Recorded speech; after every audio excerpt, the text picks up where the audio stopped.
গণতান্ত্রিক ইলেকশন আমরা আসলে কেন চাই না, কেন আমরা সবাই জাতীয় ঐক্য সরকার গঠনের কথা বলতেছি? দেখেন, গণতান্ত্রিক সরকার সেটা পিয়ার পদ্ধতিতে হোক বা এমনি হোক, এটা ভালো না। কী কারণে ভালো না?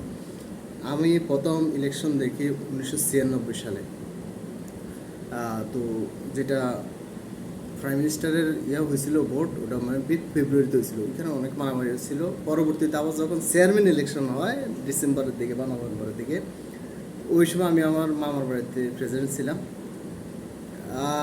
ককটেল মোটামুটি ভোট হচ্ছিল 11টা-12টার দিকে, হঠাৎ ককটেল ফুটাফুটি শুরু হয়েছে। পরবর্তীতে যাই হোক, যে চেয়ারম্যান হয়েছে আর কি আওয়ামী লীগের পক্ষ থেকে, উনি অনেক করছে, ককটেল ফুটেছে। পরবর্তীতে দাঙ্গা পুলিশ আসছে, ওদেরকে মানে বেদম পিটেছে, পিটে নিয়ে গেছে। আমরা আবার অনেকের সেভ করার জন্য লুকাই দিয়েছি, পলায় করছি। এখানে তো আসলে কথা তো ওইটা না, কথা হচ্ছে যে আপনি পিয়ার পদ্ধতিতে যাবেন, কিন্তু আপনার যদি ভোট বাক্স চুরি করে নিয়ে যায়, ব্যালট বাজে ছাপানো, এখানে সুষ্ঠু হইতে হলে আপনি ওদেরকে ট্যাকেল দিতে পারবেন কিনা? কারণ এখানে একটা দল না, এখানে অন্য দল যারা পলাতক, এরাও যোগ দেবে। তো আসলে আপনারা কি জানি, আপনারা ভালো বুঝবেন। আমার যতটুকু জ্ঞানে আসে, ইলেকশনটা করার জন্য মানুষ দুর্নীতি করে যে কীভাবে আমি ক্ষমতায় আসবো, আবার ইলেকশনে আসার পরেও সে দুর্নীতি করে কীভাবে আমি ক্ষমতায় থাকবো। এই কারণে এটার জন্য এখন বর্তমানে আমাদের মনে হয় জাতীয় ঐক্য সরকার গঠন করা হচ্ছে। সব দল থেকে একটা পার্সেন্টেজ পিয়ারে, যেমন আপনারা ভোটের মাধ্যমে নেন, এখানে ডাইরেক্ট নেন। এখানে কাদের ভোট নেবেন? অশিক্ষিত, কুসংস্কারাচ্ছন্ন, যারা টাকা ছাড়া ভোট দেয় না, এদের ভোট নিয়ে আপনি কী করবেন? এদের তো মাথায় গোবর আর গু, এরা কখনো ভালো কিছু শিখছে না করবে, এরা ওই টাকা নিয়ে আবারও ভোট দেবে।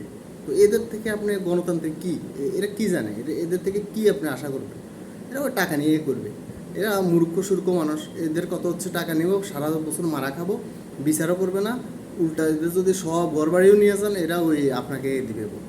ওরা ভয়ে এরকম করে। ওরা আসলে মানুষ খারাপ না কি বলতে পারবো না, ওরা আসলে নিজেরাই জানে না ওরা নিজেদের জন্য কী করতেছে। তো এই কারণে আমরা আসলে আপনাদের প্রতি করবো, আপনারা তো অবশ্যই জ্ঞানী মানুষ, জাতীয় ঐক্য সরকার গঠন করেন, কোনো পারাপারি মারামারি নেই। তা আপনি যেটা করবেন সবাই ভালোর জন্য করেন। আপনারা 30% নিয়ে যান, এতে আপনার হবেন। পিয়ার পদ্ধতিতে দেখা গেল আপনারা যারা চাঁদাবাজি করেন, যারা এখন ভোটে দিল না আপনারা, তখন তো আপনি সিটে পাবেন না। তখন আপনি কী করবেন? তখন মারামারি করবেন। কারণ আগে থেকে নিজেদের মধ্যে সংশোধন করে না। আমরা চাই আপনারাই থাকেন, আপনারা যেহেতু দেশে ভালো করতে চাচ্ছেন। যখন সবাই দল আপনারা থাকবেন উইদাউট এনি কম্পিটিশন, তখন আপনারাই ভালো করার চেষ্টা করবেন। যে আমাদেরকে তো না মানের কেউ না, আমাদেরকে জনগণে বসেছে। ব্যাপারটা চিন্তা করবেন। আসসালামু আলাইকুম, ডাক্তার আব্দুল্লাহ।